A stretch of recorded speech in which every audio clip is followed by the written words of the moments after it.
YouTube पर KBC news देखने के लिए पहले सब्सक्राइब बटन दबाएं और फिर बेल आइकॉन दबाएं। Facebook पर केबीसी न्यूज को देखने के लिए हमारे Facebook पेज के लाइक बटन को दबाएं। आइए जानते हैं आज की कुछ अंतर्राष्ट्रीय खबरों को। पहले एक नजर आज की हेडलाइंस पर। पूर्वी लद्दाख में गालवन इलाके से चीनी ने सेना और बख्तरबंद गाड़ियां 2.5 मीटर पीछे बुलाई। असम के तेल कुएं में लगी आग पर काबू पाने में लग सकता है 1 महीना, वायुसेना मदद के लिए तैयार। नहाते वक्त मगरमच्छ ने कर दिया अटैक, शख्स ने जान पर खेलकर दोस्त को बचाया। दिल्ली में जुलाई के अंत तक हो सकता है कोरोना का 5 लाख से भी अधिक मामले, स्टेडियम बनेगा अस्पताल। दिल्ली के एलजी अनिल बैजल ने बताया क्यों पलटा केजरीवाल सरकार का फैसला। यूएई से भारत लौटी महिला के पति की दुबई में मौत, उसके 1 दिन बाद बनी मां। सीबीआई के वरिष्ठ अधिकारियों में भी कोरोना का संक्रमण। नए नक्शे को मान्यता देने के लिए संविधान में संशोधन के लिए नेपाली संसद में बहस शुरू। पाकिस्तान ने मनकोट में एलओसी पर की गोलीबारी। कटिहार बाइक शोरूम में भाजपा नेता का फंदे से झूलता मिला शव। सोने के दाम में जबरदस्त उछाल, चांदी भी चमकी। एसबीआई ने फिर घटाई लोन दरें, कम हो सकती है होम लोन की ईएमआई। सुशांत सिंह राजपूत की पूर्व मैनेजर दिशा सालियन का निधन। कन्नड़ एक्टर चिरंजीवी के अंतिम संस्कार में शामिल हुए साउथ के दिग्गज स्टार। कोविड-19 सब्स्टिट्यूशन को मंजूरी, लार के इस्तेमाल पर पेनल्टी। और ईशांत शर्मा ने डैरेन सैमी को कहा था कालू, 6 साल पुरानी फोटो ने किया कंफर्म। पूर्वी लद्दाख में गालवन क्षेत्र पर भारत और चीन के बीच अब तनाव घटने के संकेत मिल रहे हैं। न्यूज एजेंसी के मुताबिक चीन ने गलवान में तैनात अपने सैनिकों और बख्तरबंद गाड़ियों को 2.5 किलोमीटर पीछे बुला ली है। भारत ने भी इस इलाके में तैनात अपने जवानों की तादाद कम करने की बात कही है। रिपोर्ट के मुताबिक सरकार के शीर्ष अधिकारियों ने कहा है कि सैनिकों को वापस लेने की प्रक्रिया रविवार देर रात और सुबह जल्दी शुरू हो गई थी।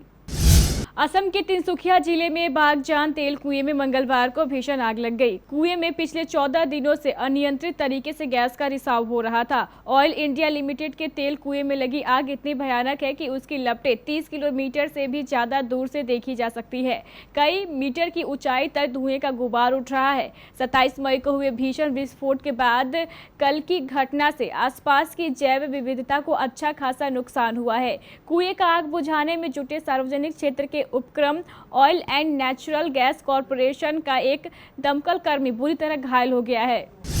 भोपाल के रहने वाले 2 दोस्तों का वीडियो इन दिनों सोशल मीडिया पर काफी वायरल हो रहा है। वीडियो में दिख रहे दोनों दोस्त का नाम अमित और गजेंद्र है। यह दोनों कलियासोत डैम में नहाने गए थे, लेकिन नहाते वक्त अमित पर मगरमच्छ ने हमला कर दिया। तभी गजेंद्र यादव बिना अपनी जान की परवाह किए मगरमच्छ से भिड़ गया और अपने दोस्त की जान बचाई। फिलहाल अमित को पास के शारदा हॉस्पिटल में एडमिट कराया गया है। मिली रिपोर्ट के मुताबिक इस हमले में अमित थोड़े जख्मी हो गए हैं, लेकिन उम्मीद है कि वह जल्दी ठीक हो जाएंगे।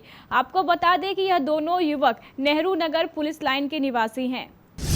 दिल्ली सरकार की एक समिति ने कोरोना वायरस संक्रमण के मामले में तेजी से हो रही वृद्धि को देखते हुए इससे निपटने के लिए Pragati Maidan, Talkatora indoor stadium, Indira Gandhi indoor stadium, Jawaharlal Nehru stadium को कोविड-19 मरीजों के इलाज के लिए अस्थायी अस्पताल में तब्दील करने का सुझाव दिया है। एक अधिकारी ने मंगलवार को यह बात कही। उन्होंने कहा है कि उपराज्यपाल अनिल बैजल द्वारा गठित समिति ने त्यागराज इंडोर स्टेडियम और ध्यानचंद नेशनल स्टेडियम को भी इस उद्देश्य के लिए इस्तेमाल करने का सुझाव दिया है।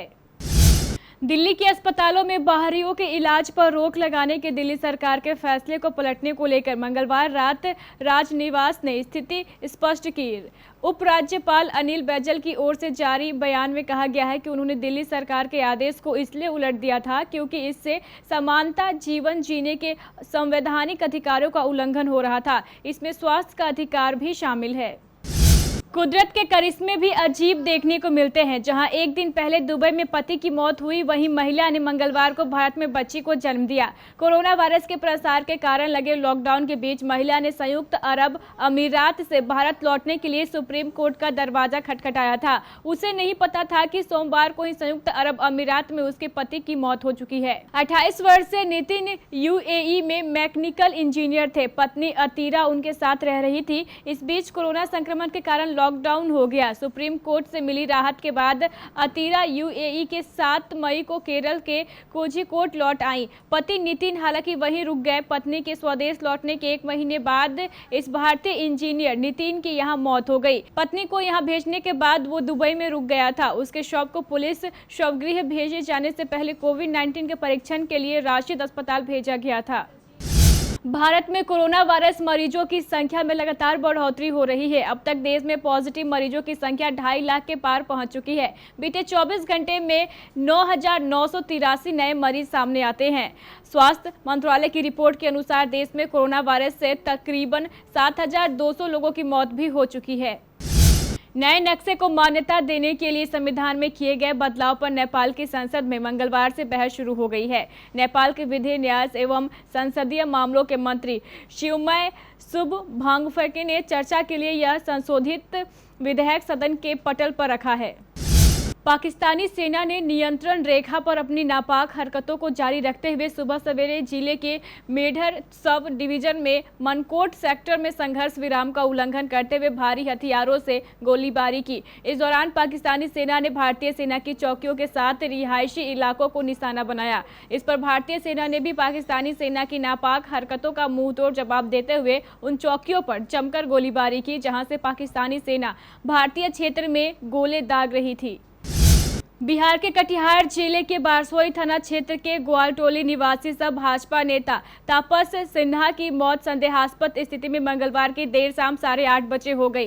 ग्वालटोली स्थित बाइक शोरूम में संदेहास्पद स्थिति में भाजपा नेता तापस सिन्हा को फंदे पर लटके हुए शोरूम के एक कर्मी ने देखा। तापस सिन्हा पूर्व केंद्रीय मंत्री सह पूर्व सांसद निखिल कुमार चौधरी के निजी सचिव थे।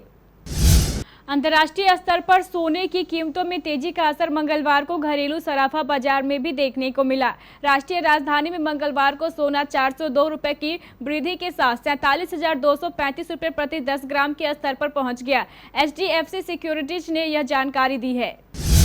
SBI ने margin cost of fund based landing rate यानी MCLR में 0.25% की कटौती कर दी है। इससे बैंक के होम लोन की ब्याज दर कम हो सकती है। SBI ने दरों में कटौती हर अवधि की लोन दरों के लिए की है। नए रेट के बाद SBI का MCLR 1 साल के लिए घटकर 7.00% रह गया है।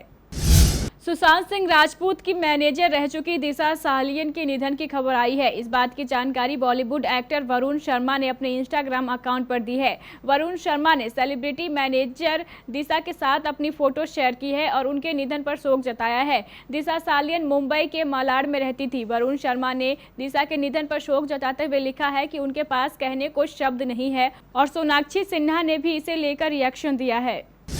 जब से साउथ एक्टर चिरंजीवी सर्जा के निधन की खबर सामने आई है, तब से इंडस्ट्री में मातम छाया हुआ है। इतनी कम उम्र में एक्टर का यूं चले जाना सभी को खल रहा है और सभी उनके निधन पर दुखी नजर आ रहे हैं। चिरंजीवी सर्जा की अंतिम यात्रा के दौरान की फोटो सोशल मीडिया पर वायरल हो रही है। उनकी अंतिम यात्रा में साउथ के दिग्गज कलाकार भी शामिल हुए हैं। चिरंजीवी सर्जा की अंतिम यात्रा में साउथ सुपरस्टार यश समेत किच्चा सुदीप और शिव राजकुमार जैसे एक्टर शामिल हुए हैं।